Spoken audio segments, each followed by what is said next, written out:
Hello, everybody. Welcome back to the Solutions Lab. I'm Chris Phillips. Thank you so much for joining us here today. We have a fantastic topic to talk about. We're going to be introducing you to Windows 11, but to do so, I need an expert who is the guru in Windows 11, and luckily, I have him joining us here today. I got Mitch Doctor with us from Microsoft. Mitch, how's it going? I'm good, Chris. Thank you for having me. Really excited to be able to talk to you and everybody join you in the lab today. Yeah, this is going to be a fantastic presentation. We're going to learn a lot about Windows 11, but we also want to be able to get feedback and interaction from those of you who are watching. So if you are watching on the platform, if you would like to ask a question at any point, you can ask a question right here in this window. We will be taking questions as they come up.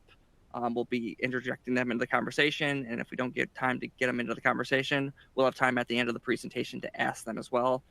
We also have a bunch of resources available to you to look at both during and after the presentation to learn more about Windows 11. So please go ahead and take a look at those as you got time.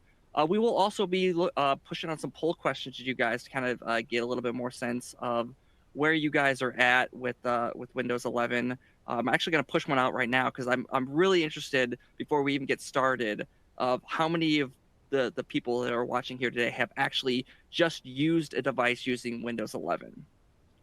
Go ahead, take a second to answer that question. And as they're doing that, Mitch, you want to kind of kick off your presentation and let's get started with Sure. what's new with Windows 11. Yeah, let's jump right in and get started. So thank you so much for the intro. So my name is Mitch Doctor. I am the U.S. Commercial Master Trainer at Microsoft. So I specialize in pretty much anything dealing with commercial. So whether that's Windows 11 Pro or deployment with things like Autopilot and Office and M365 solutions, and pretty much anything you can think of whatsoever, I very much am a part of. Feel free. I do make content for all of our commercial customers and partners on LinkedIn as well. So you can always follow me over there. But without any further ado, let's jump in and talk a little bit about Windows 11. But I think it's really important before we start talking about Windows 11 is understanding the context of where the market is and what the market actually looks like today, because it's very different today than it was obviously even 18 or 24 months ago. So let's start where we can start, right? And with that, hybrid work isn't going anywhere, and hybrid work is truly here to stay. We actually went out and surveyed a bunch of folks last year in mid 2021, and out of all those folks surveyed, 80% of managers surveyed say flexible work and remote work options and hybrid work options and policies are not going anywhere, and if anything, they're only going to evolve from here on out. And then we also went and surveyed a bunch of different employees, and what was with the employees? Well, employees want remote work and flexible work options, whether they want to go from home or while they're traveling or anything else for that matter. The idea is employees like hybrid work and they want to stay in those hybrid work policies.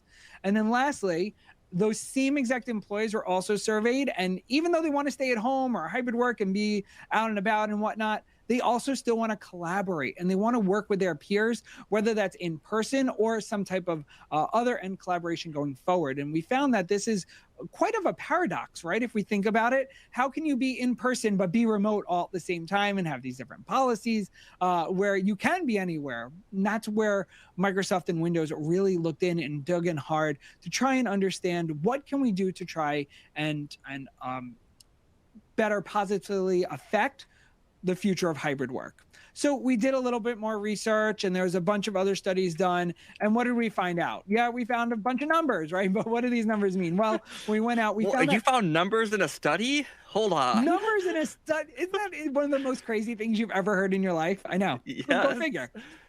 So let's start looking at some of these numbers. So believe it or not, 40% of mid-market firms still today are still struggling to find out what collaboration software and what collaboration solutions work for them. Whether that's a mix of Teams or Zoom or Google Drive and Meets and this and that and back and forth and files live one way and that.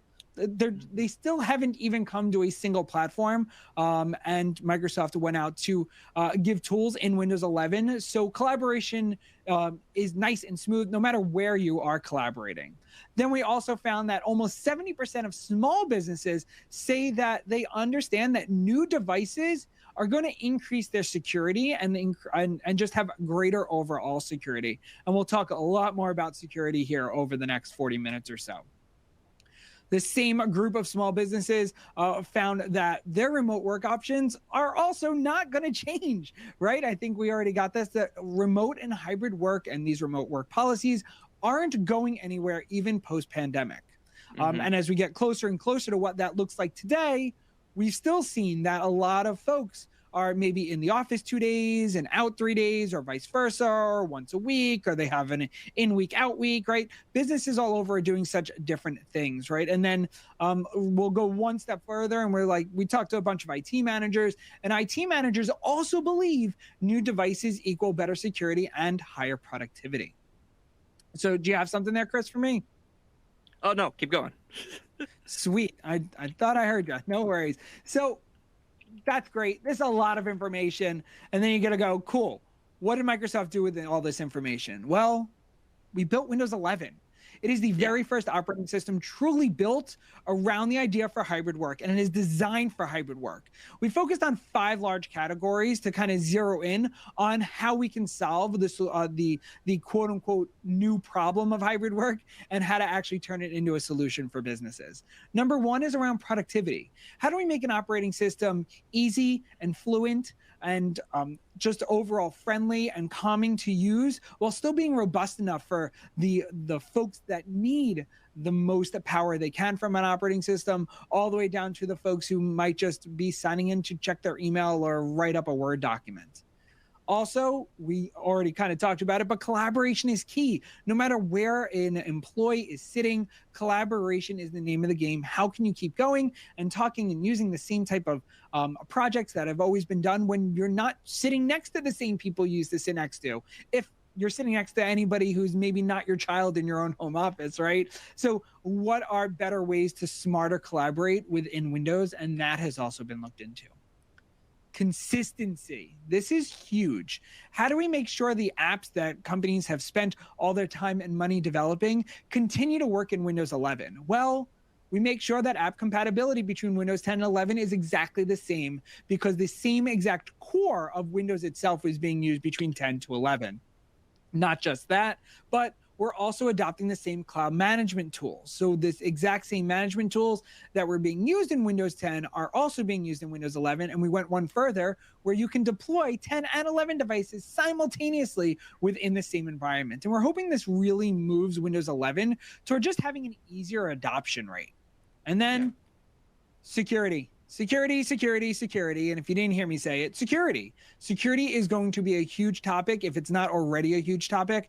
I don't care what level of business you're working with, whether it's in enterprise or mid-market or small, medium business, or even a micro business, or even the entrepreneur. Security is top of mind for every single business right now. Having the very first operating system Windows has released, and also the most secure version of Windows we've ever released, having a true zero trust ready operating system. So no matter where data and access to that data takes somewhere, it will always be business ready. So your business can literally be anywhere it needs to be, on either a device or with a single person or user, of course, right? And then lastly, it's about choice. There's a device for every end user, no matter what the end user needs, whether that's touch or flip and fold or not, or a clamshell or a workstation, or throwing a computer up on a wall. Between all of our wonderful device manufacturing partners and our silicon partners and our sales partners and our distributor and everybody else, there is a correct device for a task at hand running Windows 11, so productivity can happen naturally. I wanted to quickly jump in and talk about, we asked everyone who's watching, hey, have you used a device using Windows 11? We'll get to a more of a adoption related question later, but 53% of the people that are watching have at least used Windows 11. 46% haven't. So I think this would be this is going to be a great introduction as we kind of get into the nuts and bolts of what Windows 11 is, to learn more about it for those people that haven't even had a chance to use it yet. Yeah, I think that's That's a good question, and it's very interesting to see, half on, half off, and things like that. And really cool if you do have like a test bed device, and I know a lot of us might have Yep. an older device sitting around or something. You can always actually choose to run the Windows Insider for Business, or even if it's a consumer device, you can actually run the Windows Insider program and check out the latest versions of Windows without really having to necessarily affect your everyday work machine. So I definitely would employ you if you want to check it out. It is definitely well worth it. And you can even see what's coming out next as well with using our Insider program. Yeah, Dan in the chat had mentioned that he's been using it in a test environment. So there are a couple of people that are doing that as well. Yeah. And there's nothing wrong with that, right? Just getting your feet wet and kind of understanding what's possible with a new operating system, and then how it's going to empower your right, the end users and the employees and the businesses you work with every day, I think is really important as we go forward, and just playing around with Windows 11. Yep. Cool. So let's keep on keeping on. So we'll touch just very, very, very quickly on how Windows 11 can be used to drive growth. And what do I mean by driving growth? So Windows 11 is not just necessarily an upgrade opportunity. Is it an upgrade opportunity? Of course it's an upgrade opportunity. We know that. There's still lots of Windows 10 devices out there that you can upgrade to Windows 11.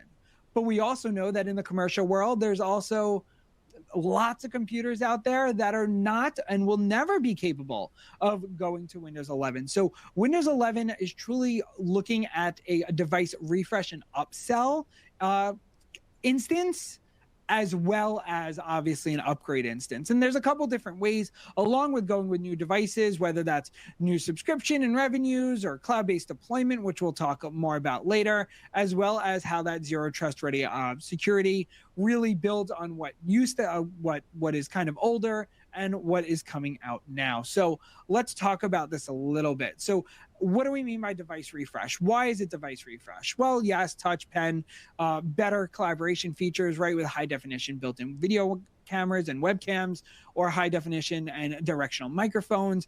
But the big game changers here, especially in a Windows 11 device, making it a modern device, is the Secure Core PC with advanced silica. What do I mean? We're talking about new processors from Intel and AMD that are, of course, business ready with higher end security, but that also enable things like Secure Boot and Secure Core PC. The two big changes that hit the news and right when Windows 11 was even initially announced around this is the necessity of a TPM 2.0, or a Trusted Platform Module Chip 2.0, and a UEFI BIOS, which allows for secure boot. And UEFI BIOS are typically found on solid state drives or even M.2 solid state drives, of course, increasing boot up times as well as the overall security of a computer, even essentially before it's turned on, right from the physical hardware itself. So looking at these new devices and the need of these new pieces of hardware are definitely going to push toward newer devices being kind of needed here in the long run as we move further into the lifespan in Windows 11. Also, William did deployment, ask real quick. William did ask, and this was kind of a relevant question. Like when Windows 10 came out, and specifically like Windows 8, how dependent is Windows 11 on a touchscreen or specific USB device?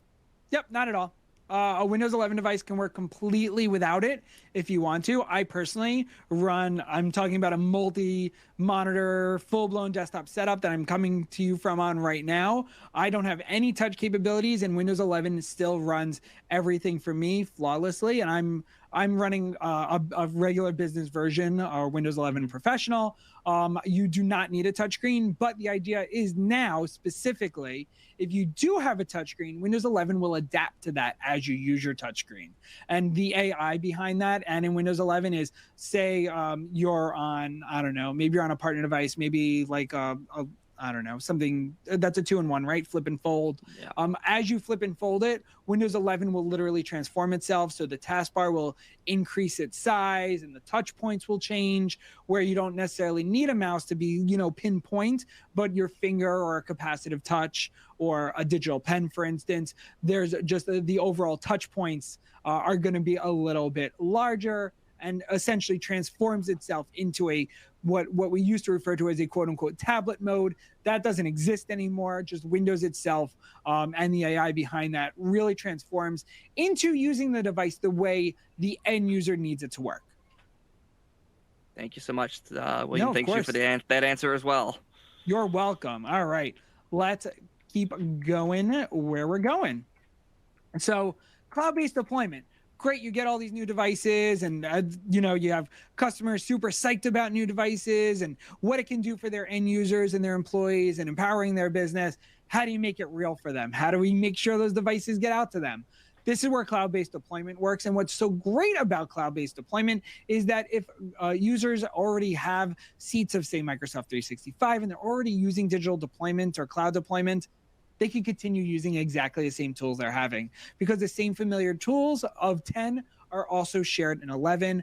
Plus, with things like App Assure, which is one of my favorite things when we think of app compatibility, when we do have businesses that have used tons of money and resources enabling them to have their own apps, to be able to deploy those apps in multiple environments, and say it was built in Windows 10, for instance, how do we make sure it continues to work in Windows 11? For companies that have over 150 seats of M365, for instance, they get that service completely for free, meaning they have devs at Microsoft that will help them troubleshoot and be sure that their applications work on Windows 11, whether that's in a test environment or on a localized on-prem environment. They'll make sure it works. And then, of course, being able to deploy through zero-touch deployment, through Autopilot, Cloud Config, and Endpoint Manager like Intune, all give a huge upside when offered as full solutions with a brand new device.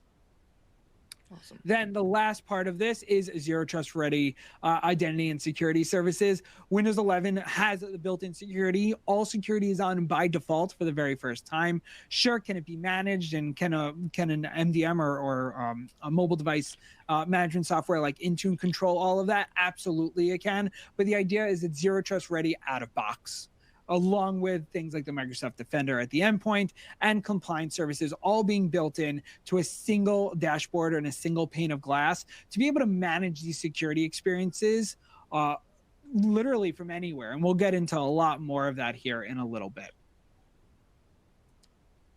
Okay. So let's shift gears a little bit more, and I'm actually going to go out to Chris really quick and make sure we don't have any other questions before we shift gears here into some feature and benefits and how we can actually talk to customers about Windows 11 specifically, and what are some features that will really help empower their employees and their business overall. So Jeff actually brought up a great question as you were talking about the core of Windows 11 being the same as Windows 10. If the cores are the same, why is there a need to do a full upgrade to Windows 11? Why couldn't Microsoft just did a feature update to Windows 10 to bring these new features in place? Totally fair, and it's a couple different reasons, but a lot of it has to do with modernizing Windows for this hybrid work. And there's a lot of large changes, especially to the UI for the look and things like that. And I think that's really where the change stems from, and why a new operating system. Sure, is Windows 10. Yes, Windows 10 has been wonderful for business for quite some time.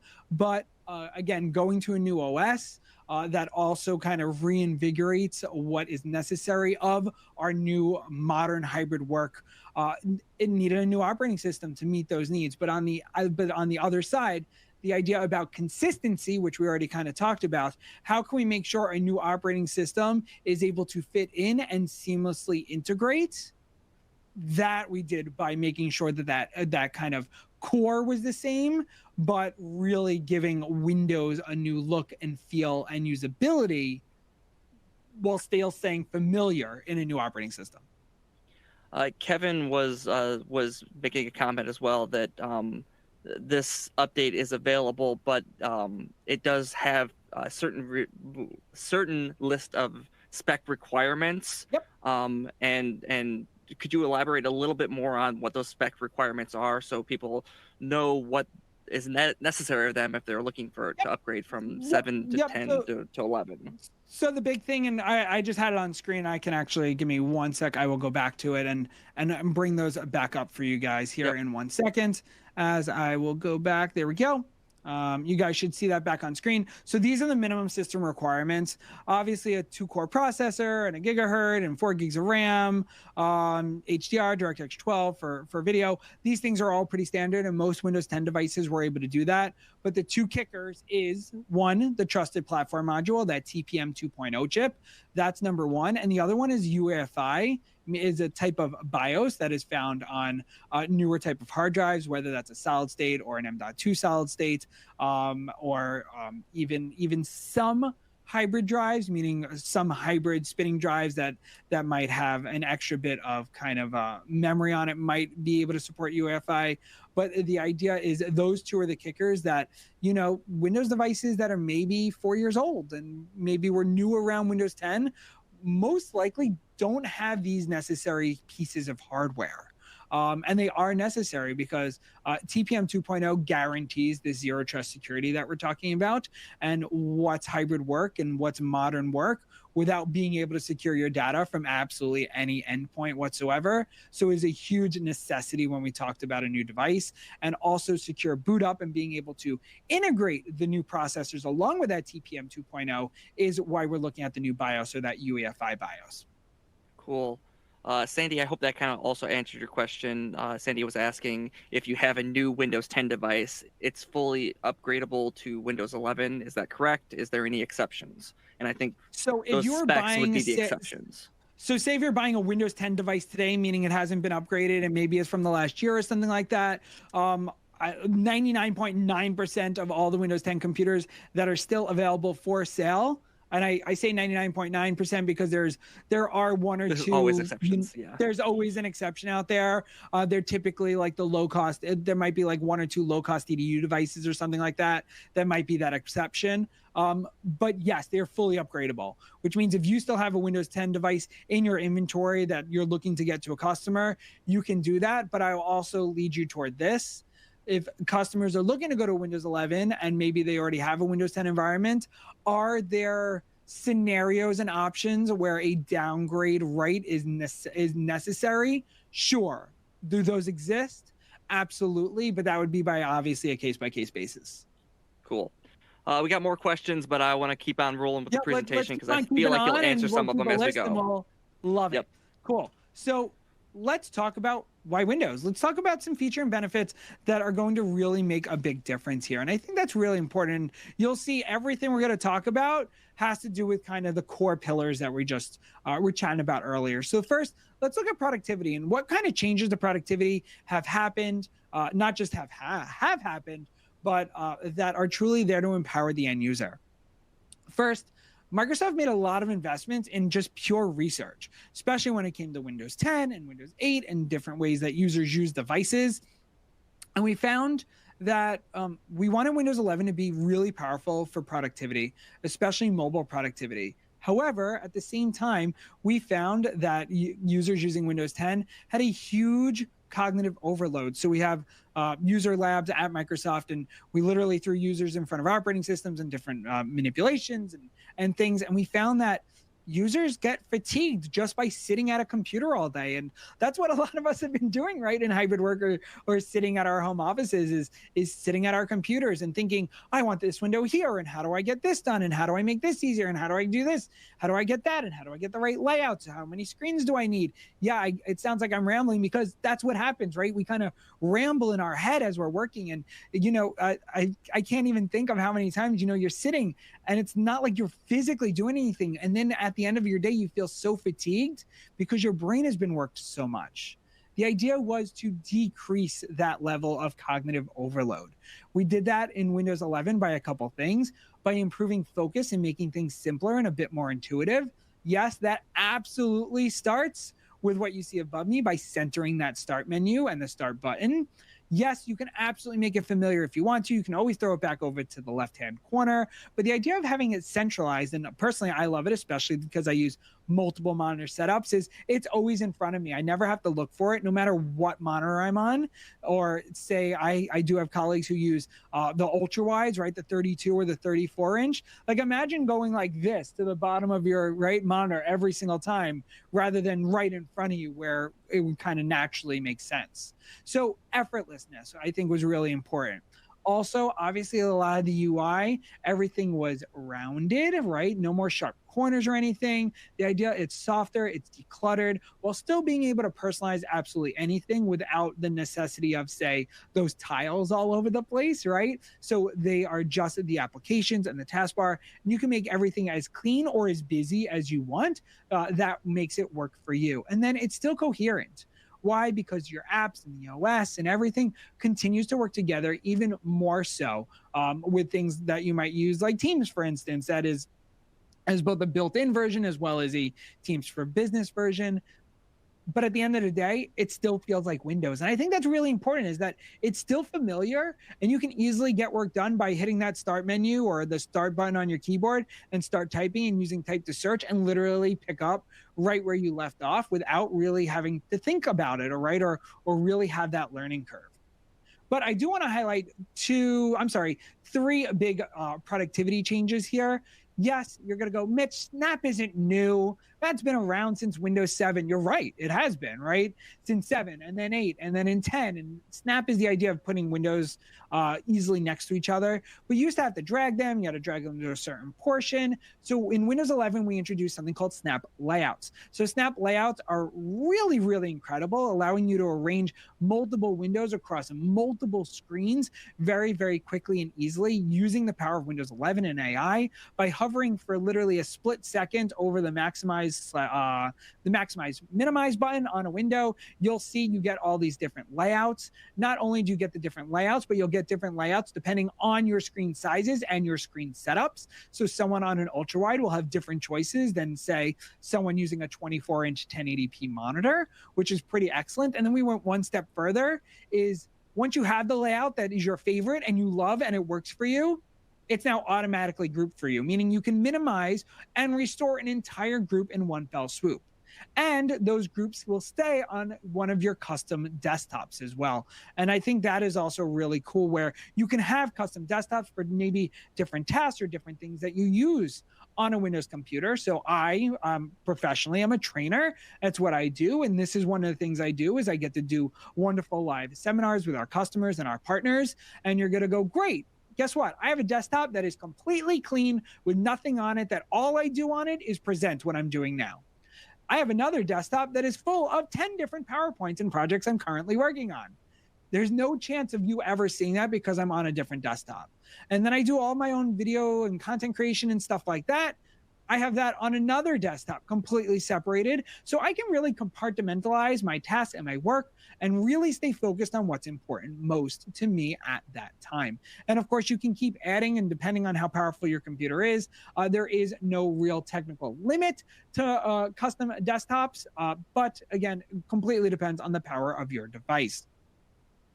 The last and one of my favorite things added inherently in Windows 11 is something called Microsoft Power Automate. If you are a Teams user and you've used Teams for quite a bit, you might be familiar with Power Automate. There we go. But Power Automate used to be called Flow, Flow. And what is really cool on Flow and how Microsoft Power Automate works is take your everyday menial task, maybe opening an email, and then downloading a specific attachment, extracting that data from that attachment, and sending it out to Power BI. Well, guess what?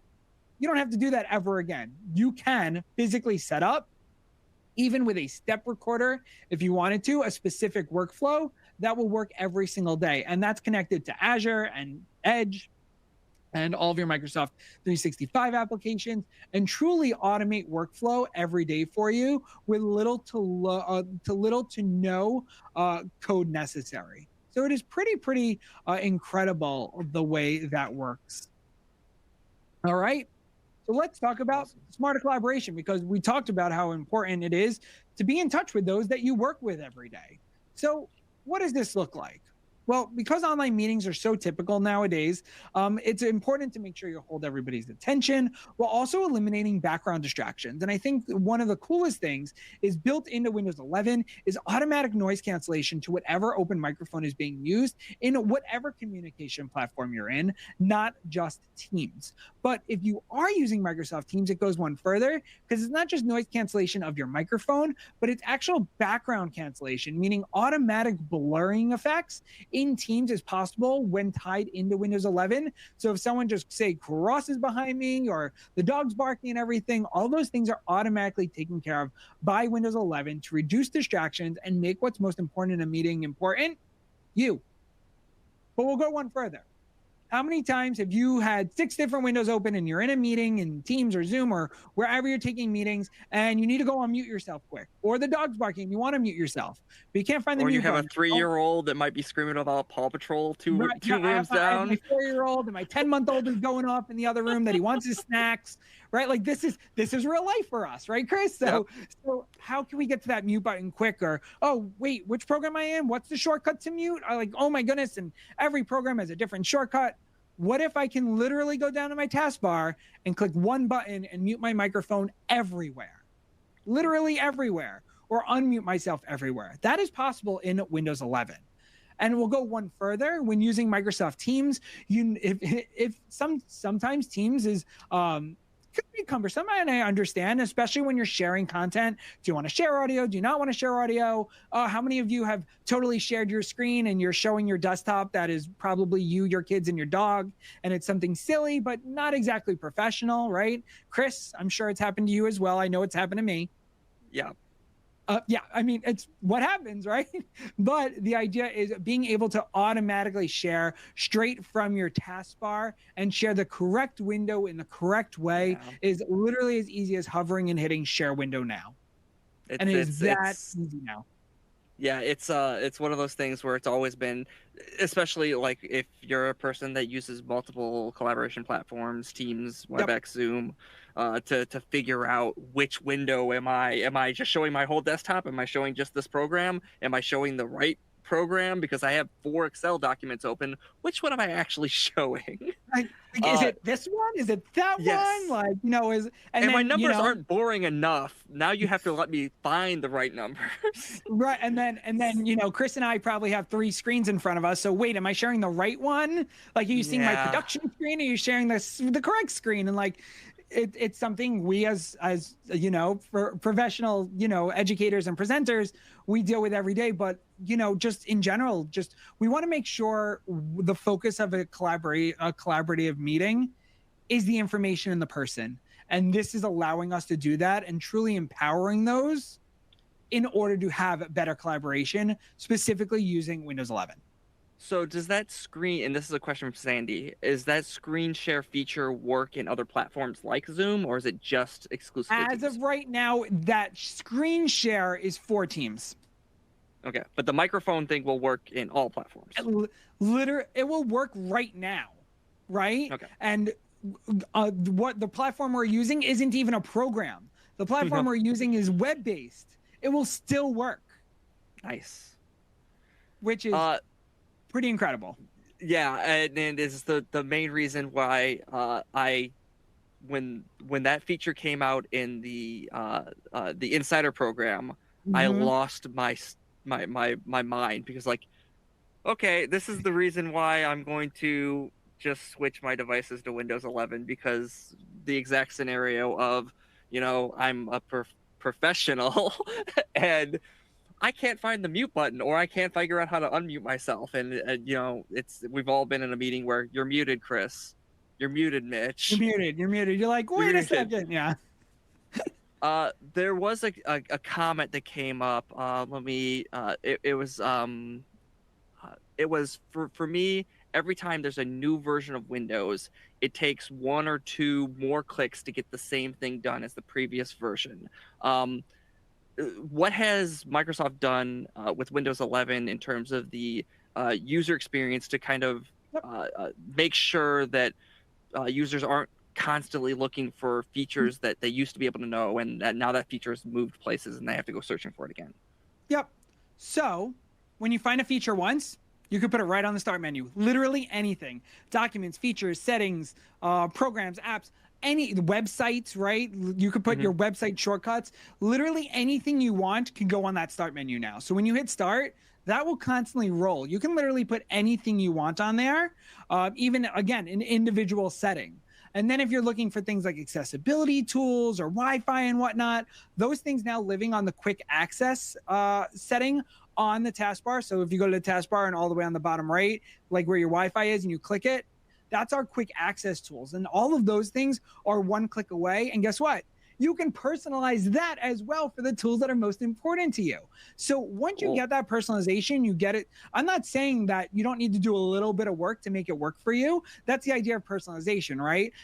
I mean, like, let's be honest. Can you pick up a cell phone and it just works for you right away? Nah. No. It takes time to set up the way you like it, right? As much as Google and Apple would like you to think it would, it does not. Like, no, it's of course not. But like, a computer doesn't do that exactly either. But what is nice, especially if we're talking consumer or business, and if things are already in deployment profiles and whatnot, it might literally be as easy as logging in and getting and starting right where you left off. So that is also a very high possibility using a Windows device. So and then, this might be something you get to. Well, finish your point, then I'll get back to this question. Let me finish my point, and then we might get to it here in a minute or so. Yeah. But I think the other piece is, remember, folks, live search, aka live searching in Windows, has been around since Windows 10. If you just hit the Windows key on your keyboard and start typing away, you can literally find anything in the world, whether that's a setting, a document, no matter where that document lives, whether that document's on a OneDrive or a shared OneDrive, or if it's inside of an app or anything else for that matter, plus searching the web. You can do that all by just hitting that Windows key on your keyboard and typing. So nice. You'll always really be able to find what you need and what you want quite quickly, as long as you know what you're looking for. As we kind of get into deployment and that stuff next, this next question came up, and I'm not sure if we'll cover it, but I wanted to ask it because we're talking about start menu customization.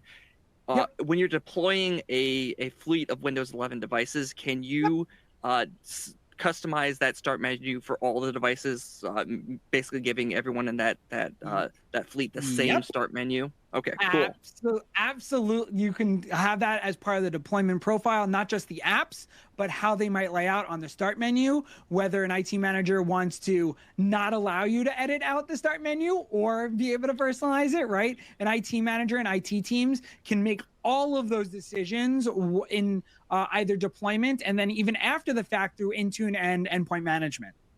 Cool.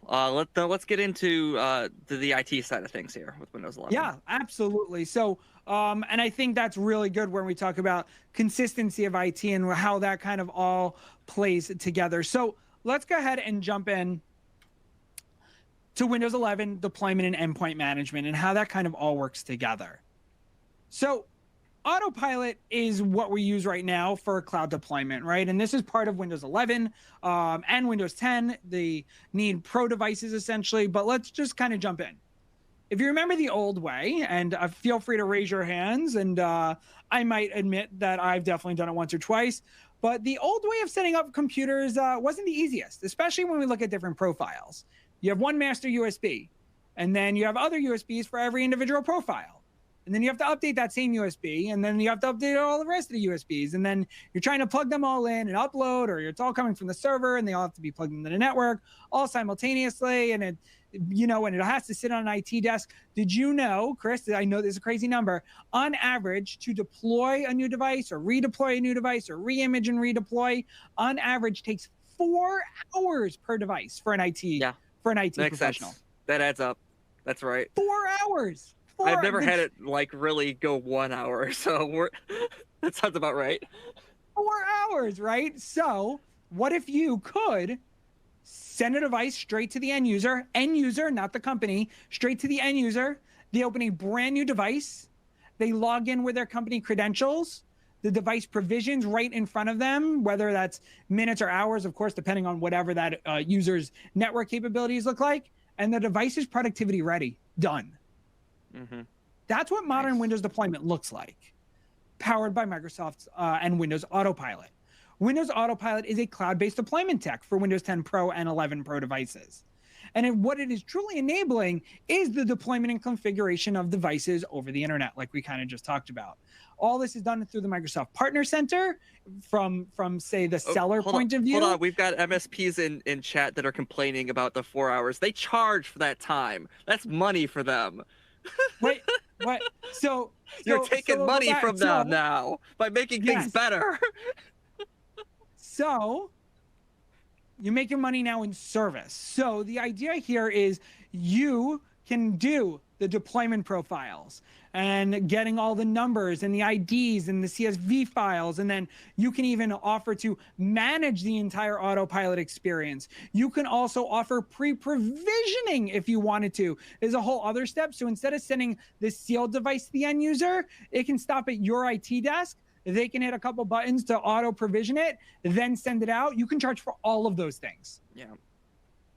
And I will say on the D&H side, we do autopilot deployments all the time, and there are other services you can do on top of that as an MSP. Yep. You could asset tag it, you could laser etch it, you yep. could take the box and ship it in a more green fashion. There's a million other things you can do.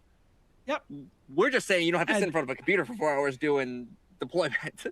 Right. And I think the idea is, how do you give IT time back yep. to do IT, right? Like how, I mean, let's just talk about a small business.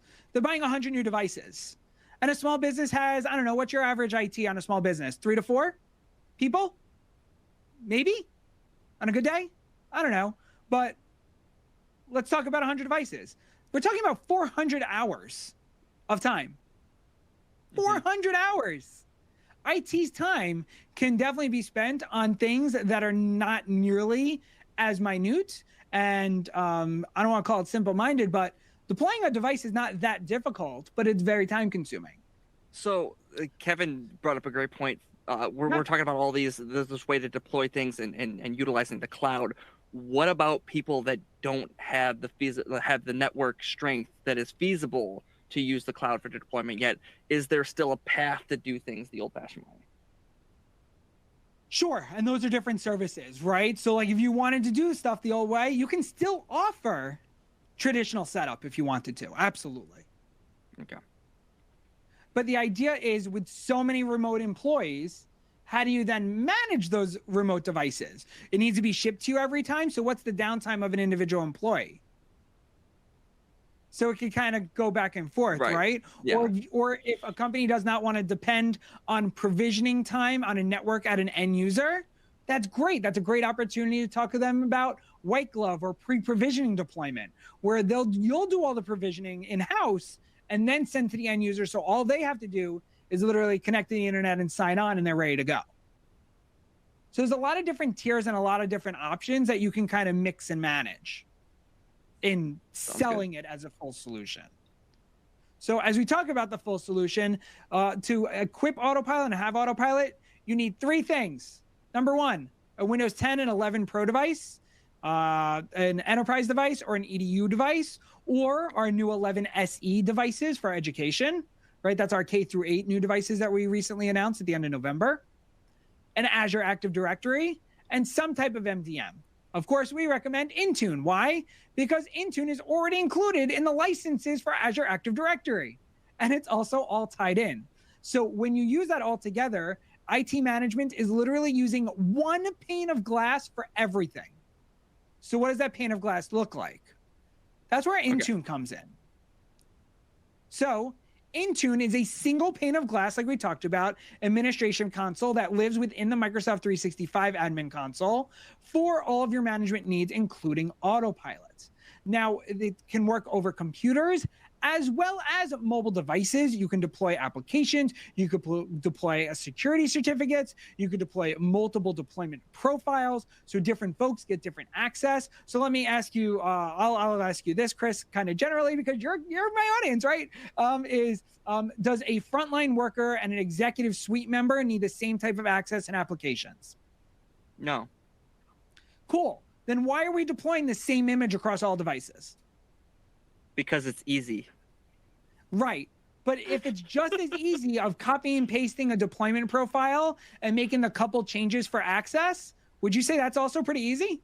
Yeah, that'd be pretty easy too. That's exactly what we're talking about with autopilot and Intune. Cool. And being able to manage those devices from anywhere. And that's where we talked about role-based management and deployment, but I'll do you one better.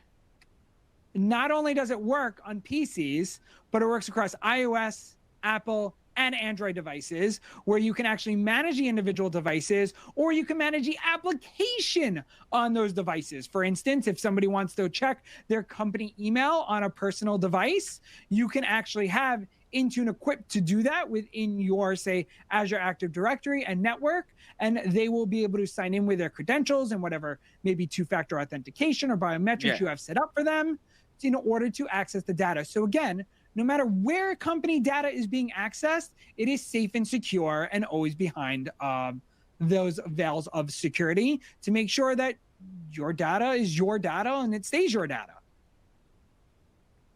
Sounds awesome.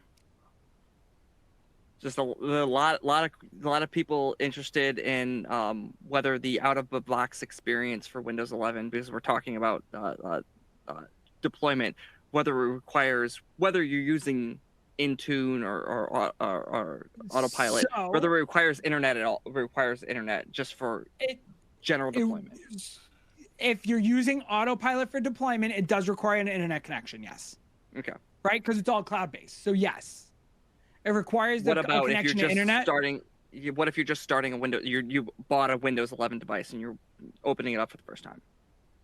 You can technically bypass it, but you'll get essentially no security updates. You won't get anything, right? So right now, yes, you really do need the internet to get the best use out of a brand new Windows 11 device. Okay. I hope that's a fair answer. I hope, right? Like it's for what it is. So let's summarize really quick, and then let's open it up, and we'll open up the rest of the floodgates here for questions. Cool. So today we talked about a couple different things. We talked about, if my slide wants to move, there we go, recognizing the needs and the challenges that exist in our kind of market today. We discussed Windows 11 and some of its core benefits around productivity and collaboration, as well as how consistency of management and deployment follow through. Hopefully you can address some technical questions, and if there are more, hopefully we can get to those here in our question and answer. You have a couple techniques in order to really understand, hey, why you want to refresh a device or why you want to upsell a device, especially when we talk about new hardware requirements.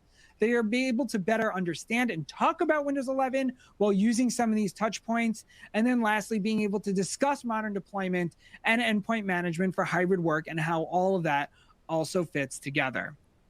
With that, I'm going to just bring up the pretty bloom. Why? Because why not? I'm going to kick it back over to Chris and our Q&A. Let's do it. Yeah, we've had a ton of questions. I'm trying to get through as many of these as can. So we'll go through questions for about the next 10 minutes. If you guys have any questions, I will go ahead and highlight the question and answer portion one more time. Feel free to ask them. We had a couple people ask a very similar question, so I'm just going to take David's one because it was the last iteration of this to come in. Will Windows 11 Pro require a Microsoft account or to be joined to a local domain, and can that be bypassed? In the past, you've been able to use local admin accounts on Windows 10 Pro devices. Is that still an option with Windows 11 Pro? I honestly don't have the answer to the question. I wouldn't.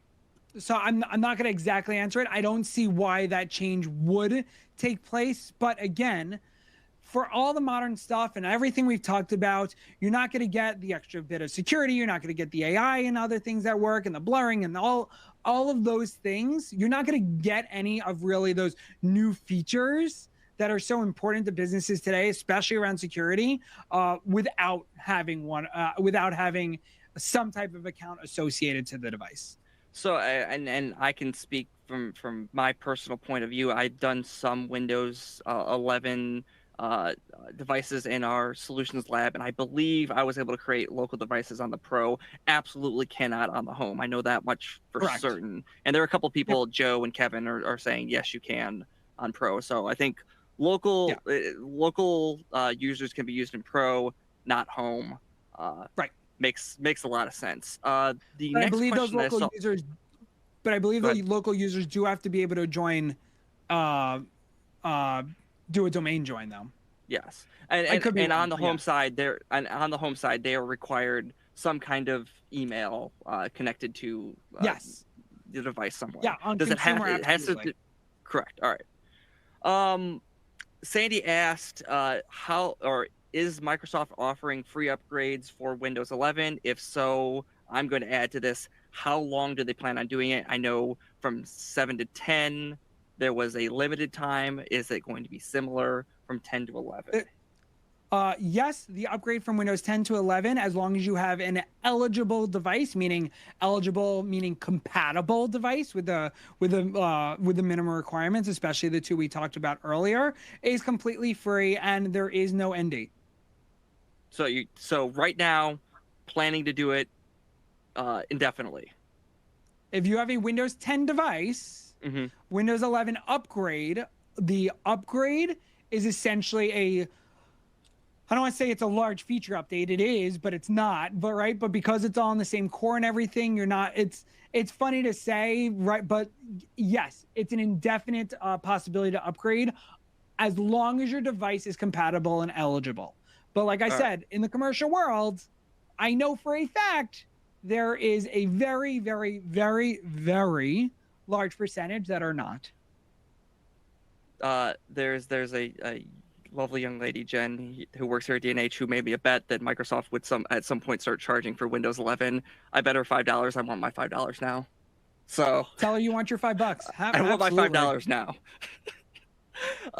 Next question. I'll take 2.5 of that, since that was planned, right? No. Oh, so it's okay. Yeah. Shh. Please. Joe asked on the search menu or the start menu for Windows 11 if you can search for contents of an Outlook email again. I believe is a feature that existed before and has kind of gone back and forth. He's looking. That's a really good. That's a good question. I haven't tried it recently. Let's see. Hold on. He's testing live. I'm literally testing live. Let's see. Apps more. Yes, I believe you can. Yes, absolutely. So you can actually search, and one of the options in search here, can I share my screen? Unfortunately, I cannot at this time.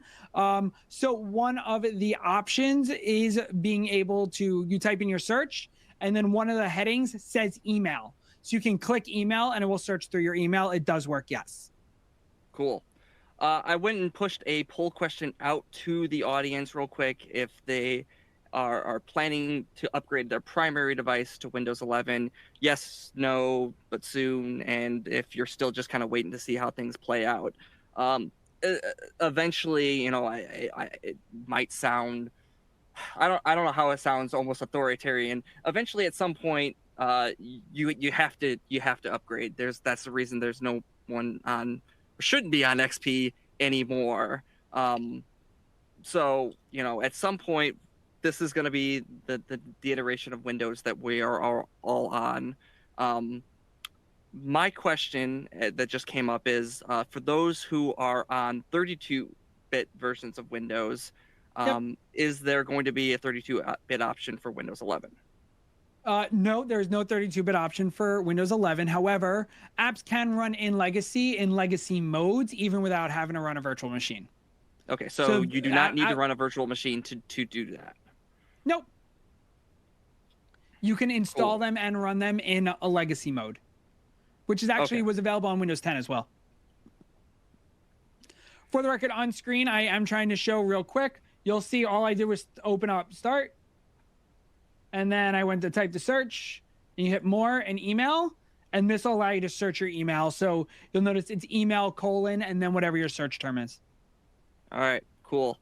Last call for any questions from those who are joining us today. Thank you so much for all your guys' feedback and all your questions. There's just been so many of them. It's hard to get to all of them. I'm trying to just kind of get through general themes that are coming up in the Q&A right now. There was a question about local accounts.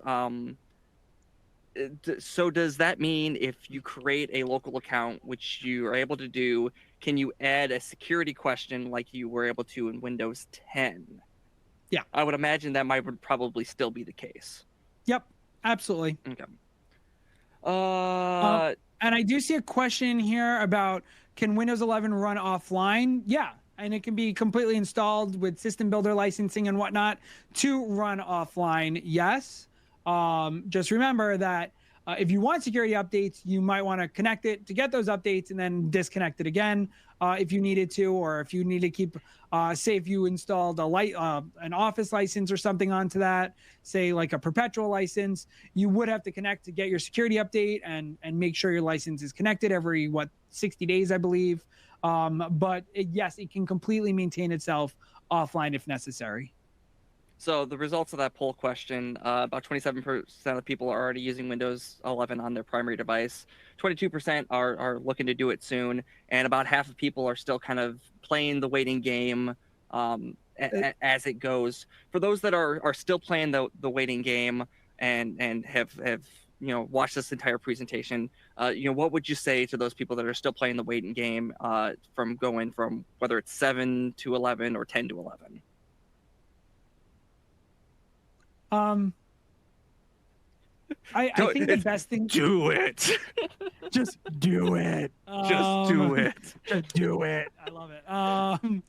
So again, from 10 to 11 is one thing, and I understand, and there's a lot of stuff out there. From 7 to 11 at this point, I mean, the amount of security that's been done, especially in the hardware, I mean, it's all security. Let's face it. Like, if a company is infiltrated at all at this point, the average cost today is $140,000 to mitigate a security issue. Yeah. How many businesses do you know that just have $140,000 in liquid equity that, like, I'll just throw this to go fix something? I might have some under my chair. Yeah, It's probably like only 120,000 $140K under my chair, right? Like, yeah, should probably invest or something.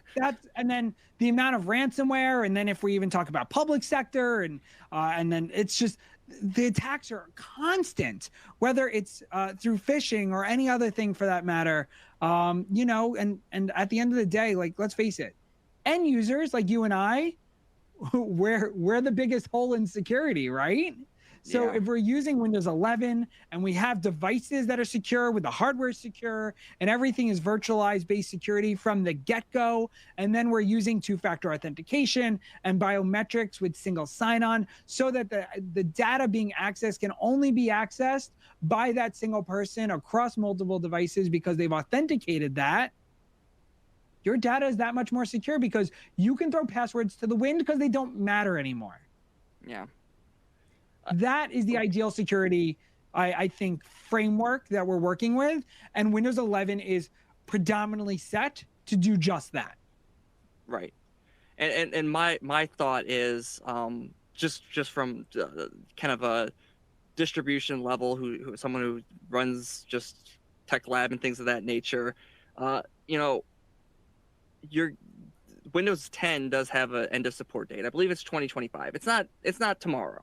It's a little ways off. October 24, 2025. Yeah, it's a little ways off. But that means there's going to be a point here in the next 3.5 years that those Windows 10 devices will no longer be getting security updates. And at some point down the road, it's the inevitable, you're going to have to go to Windows 11. We've done this how many times? How many times? It's so funny. So, and I trust me, I get the hesitation, because with any new operating system, there's always challenges. Yeah. Name me one company that runs an OS that doesn't have those challenges. But the best way you could kind of mitigate those and make sure you're ready to upgrade is doing things like deploying in a test environment, making sure all your core business operations are going to run within that operation. Do it slowly. I'm never going to tell someone to rip off the Band-Aid and let's go to 11 right now. It's not how it works. Nope. So I would encourage anyone that is still looking to see how it goes, at least grab an old device. If it's capable of going to 11, put it on 11. Put some of your core business software on that device to just make sure it works. Because at some point, it's the future. It's what it's going to come to. Yep. And again, as remote work increases and hybrid work definitely ain't going anywhere, because again, Nope. you and I were talking, like, our kids run around because we're sitting in our home studios, right? Like She heard me that's our talking, norm. so something must be happening she needs to Right, something, see. well, let me go see, right? Like, so like, this is our normal. And even if I'm in the office once a week, like, how do we make sure that your employees' data stays safe and your company's data stays safe? Using Windows 11 in conjunction with modern hardware is the way to do that in our new modern hybrid work world. Cool. Uh, Mitch, thank you so much for the presentation and the time today and answering a lot of these questions. I know that haven't all been easy. If there was any specific questions, we'll go back through the Q&A after the presentation. If there's any questions that we didn't get to, we will get those to you offline. We'll get those answers to the people offline so they can all get the answers they want. If you have any additional questions after the fact, after this broadcast, whether you're watching on demand or you've already viewed this, you can contact device specialist at dnh.com with your questions. We will be happy to answer them as they come in. We also have another Solutions Lab event coming up on April 28th at 2 o'clock. It is a flexible and ready, unlocking the best pricing with HP Enterprise. So for those of you who are interested in HP Enterprise and some more server-based solutions, come on back April 28th at 2 p.m. We'll have a great presentation there. Mitch, thank you so much for joining us today. Thank you, everyone who viewed us, and I hope everyone has a fantastic day.